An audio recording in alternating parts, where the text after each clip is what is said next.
Hai, perkenalkan nama saya Michelle Karaeng, NIM 2150305, Prodi Ilmu Fisika, Universitas Negeri Manado.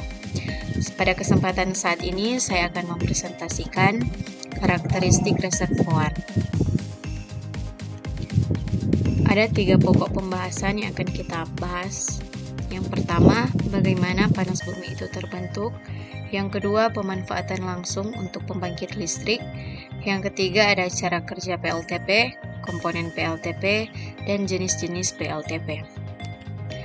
Kita masuk pada pembahasan yang pertama, bagaimana panas bumi itu terbentuk. Panas bumi terbentuk akibat adanya proses lempeng tektonik. Panas bumi terbentuk ketika air, misalnya air dari hujan, meresap ke dalam tanah hingga mencapai batuan reservoir. Magma yang menjadi sumber panas utama akan memanaskan air tersebut hingga berubah menjadi air panas atau air uap panas.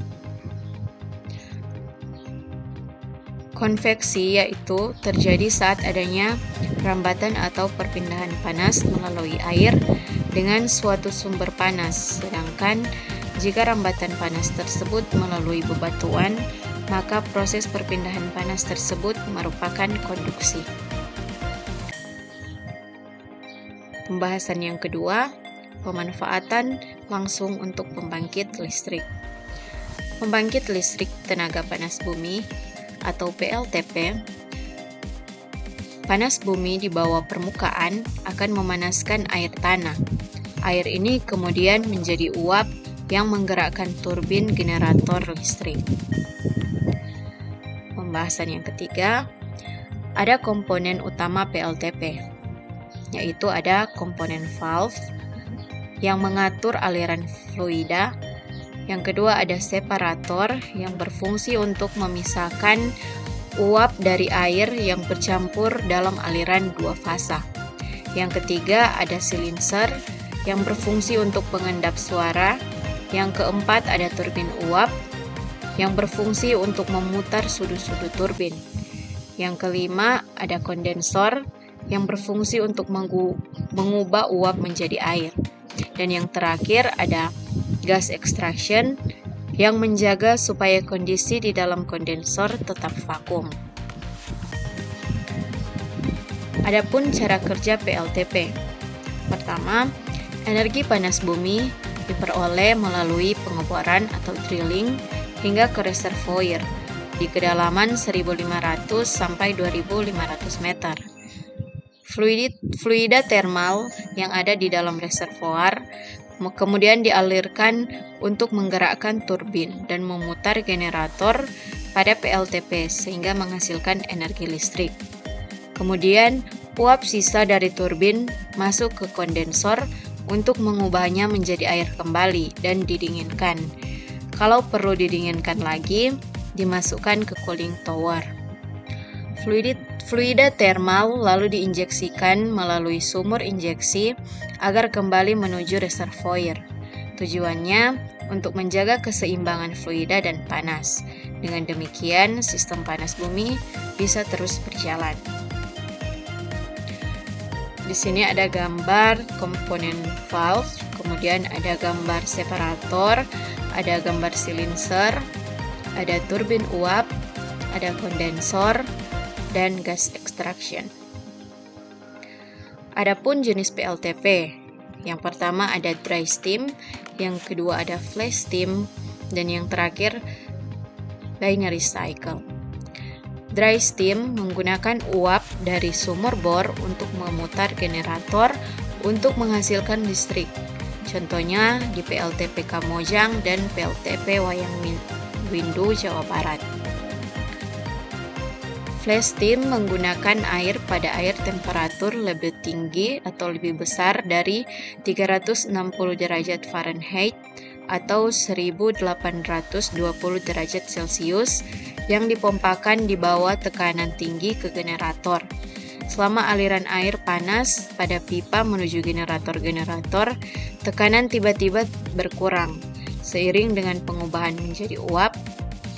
Uap ini kemudian digunakan untuk menggerakkan turbin. Sisa dari air panas ini diinjeksikan kembali menggunakan sumur injeksi ke bawah permukaan. Dan yang terakhir, binary cycle, air dan uap dari reservoir tidak langsung ke generator. Air dari reservoir panas bumi digunakan untuk memanaskan fluida lainnya, di mana fluida uap dan yang digunakan untuk memutar unit turbin. Air yang berasal dari geothermal dan fluida berada dalam sistem binary terpisah dalam sistem sirkulasi yang berbeda, tetapi terjadi transfer panas dari air geothermal ke fluida tersebut. Pembangkit ini juga tidak memproduksi emisi udara.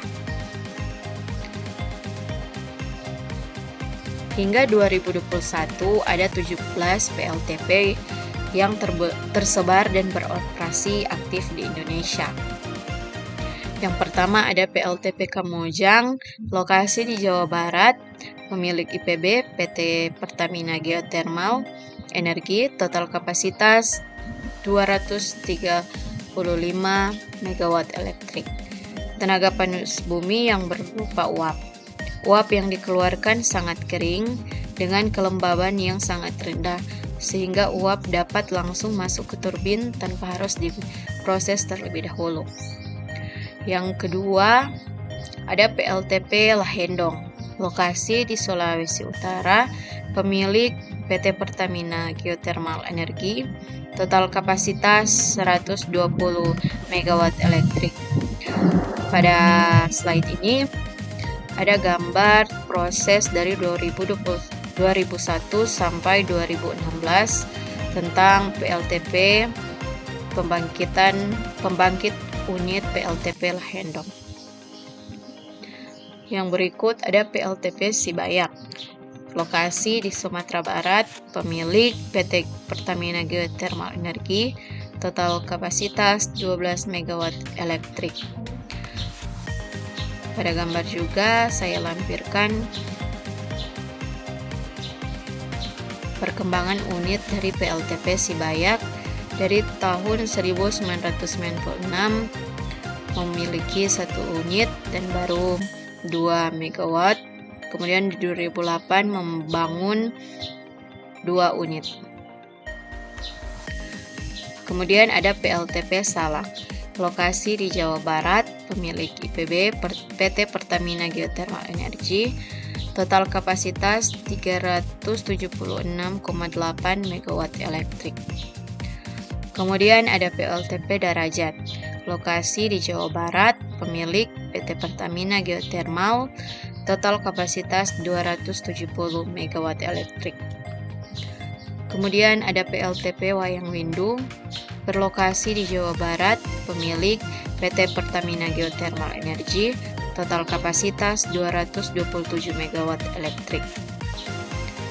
Kemudian ada PLTP Dieng, lokasi di Jawa Tengah, pemilik PT Geodipa Energi, total kapasitas 60 MW elektrik. Selanjutnya ada PLTP Ulu Belu, berlokasi di Lampung, pemilik PT Pertamina Geothermal Energi, total kapasitas 220 MW elektrik. Dalam slide juga saya melampirkan gambar dari 2012 sampai 2017 tentang pembangunan unit di PLTP Ulu Belu. Kemudian ada PLTP Ulumbu, berlokasi di NTT, pemilik PT PLN, total kapasitas 10 MW elektrik. Kemudian PLTP Mataloko, berlokasi di NTT, pemilik PT PLN, total kapasitas 2,5 MW elektrik. Selanjutnya ada PLTP Patuha, berlokasi di Jawa Barat, pemilik PT Geodipa Energi, total kapasitas 55 MW elektrik. Selanjutnya ada PLTP Sarula, berlokasi di Sumatera Utara, pemilik PT Pertamina Geothermal Energi dan Joint Operation Contract Sarula Operation Unit, total kapasitas 330 MW elektrik. Selanjutnya ada PLTP Karaha, berlokasi di Jawa Barat, pemilik PT Pertamina Geothermal Energy, total kapasitas 30 MW elektrik. Kemudian ada PLTP Lumut Balai, berlokasi di Jawa Barat, pemilik PT Pertamina Geothermal Energy, total kapasitas 55 MW elektrik. Kemudian ada PLTP Sorik Marapi yang berlokasi di Sumatera Utara, pemilik PT Sorik Marapi Geothermal Power, total kapasitas 99,4 MW elektrik.